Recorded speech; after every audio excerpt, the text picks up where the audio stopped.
Hey everyone, my name's Hiles and I just want to tell you a little bit about my journey with Wilson's disease.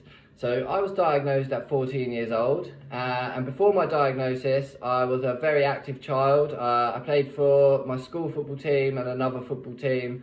I did athletics, I ran for the county. I was really good and I really enjoyed all sports. But they got to a point where all of this started to fade out. So about 13 and a half years old, I became very tired and just wasn't my normal self.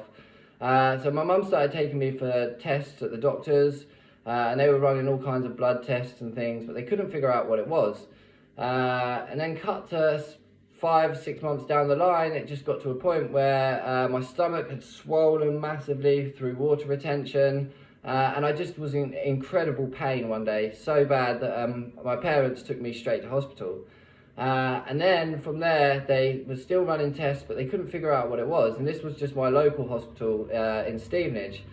And it got to a point where they said to my parents that if we can't figure out what it is in the next few days, then there's a chance that he might not make it.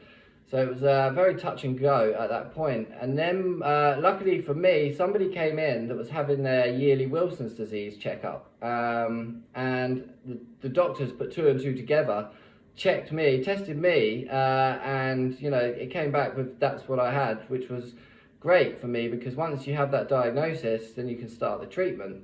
And I was rushed to King's College Hospital in London, and then from there they did their eye test for the copper rings. They found that, so everything definitely pointed to Wilson's disease. And they started me on the medication. They put me on penicillamine and zinc. I can't remember the dosages at the time, probably quite high. And then that started to work for me really well. But they still said to me that you've got really bad liver damage, so you know, we would like to give you a liver transplant. You know, your 2 options are you have the liver transplant or you try the medication. For me being 14 at the time, a liver transplant was a big deal, and it still is, but you know, I just didn't want to go down that route at that time. So I chose the medication, which worked for me. It worked for me for 20 odd years. It took a little while to stabilize at the beginning, and it takes a little while to get used to taking your medication every day, but it's doable. And once you start doing it, like I said, it really works, and it's amazing because after my sort of time in hospital, I managed to get back to school. I went to college, I went to university, I travelled loads all around Europe. So I really got about and did stuff, and all I had to do was just keep taking this medication at the time.